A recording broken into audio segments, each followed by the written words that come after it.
Hingga kini, tak ada data pasti soal jumlah kasus pencopetan yang terjadi di wilayah Jakarta dan sekitarnya. Tapi yang jelas, pencopetan nyata terjadi. Gerak-gerik copet saat mengambil barang berharga milik korbannya kerap terekam kamera pengawas alias CCTV. Seperti yang terjadi pada 7 Juni lalu, petugas mengamankan seorang pencopet bersenjata pisau di dalam halte bus Transjakarta, Semanggi, Jakarta Selatan. Lelaki ini diduga melakukan percobaan pencopetan di dalam bus Transjakarta jurusan Pinang Ranti Pluit.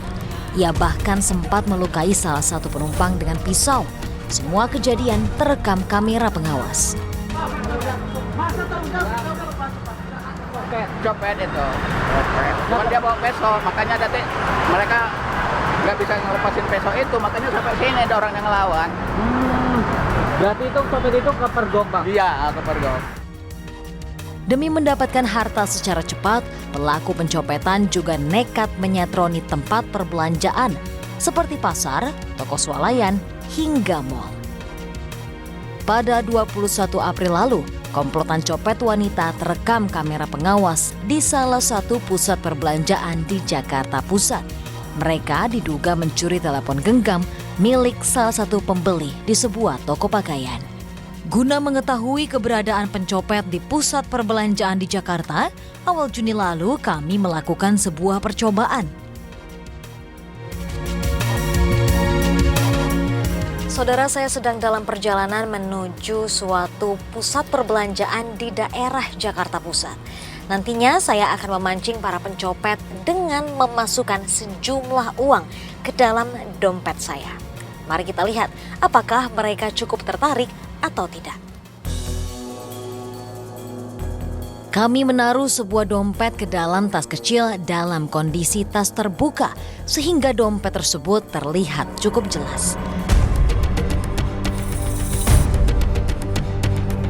Hingga 2 hari berkeliling di beberapa sudut, tak satu pun pencopet menghampiri kami.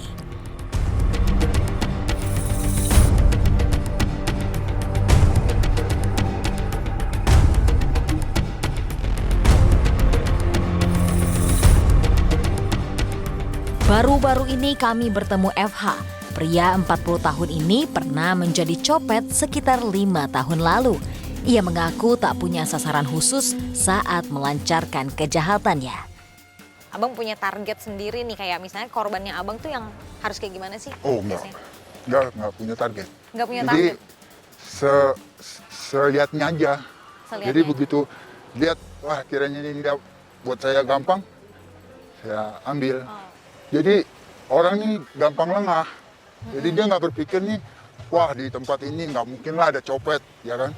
Nggak mungkin lah ada ini tas bisa hilang diambil orang, ya. Itu mereka itu pikirnya ke situ doang. Jadi nggak berpikir, wah nih kalau taruh di belakang hilang, taruh di tas kan mereka orang udah tahu. FH juga mengaku ia telah hafal di mana biasanya korban menaruh barang berharga miliknya. Bagi FH, handphone lebih menggiurkan dibanding dompet. Kalau buat saya pribadi, memang selalu handphone, nggak mau dompet karena dompet kan minim isinya. Kadang ada isinya paling 50.000. Nah kalau handphone kan bisa ada yang 1,5 juta, ada yang 2 juta. Itu tas dipakai sama orang, karena ada 2 kemungkinan. Kalau orang yang naruh HP di tas, itu bisa kelihatan. Dari bentukan ininya ya Bang ya sebenarnya ya? Bentuk kotaknya.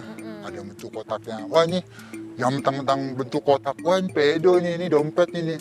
Kalau pilih kita tuh handphone, pasti ada.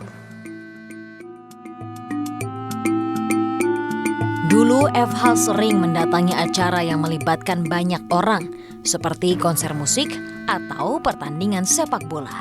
Karena kita berdesak-desakan, ya kan. Berarti ngincernya lebih yang kerame ya Bang?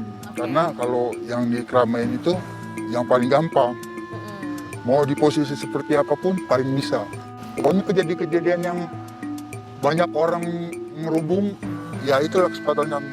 Para pencopet hanya mengincar korban yang terlihat lengah dan lemah saat berada di ruang publik di pusat keramaian. Itulah mengapa kebanyakan korban copet tak menyadari kapan dan bagaimana pencopet mengambil barang berharga miliknya. Tempat-tempat umum itu biasanya membuat individu itu memiliki tingkat kewaspadaan yang lebih rendah. Kenapa? Karena dalam ruang publik itu seringkali seseorang tidak berfokus pada barang atau harta bendanya karena dia harus memperhatikan banyak hal ya, namanya juga ruang umum. Yang perlu diketahui sebenarnya modus para pencopet dari waktu ke waktu tidak banyak berubah.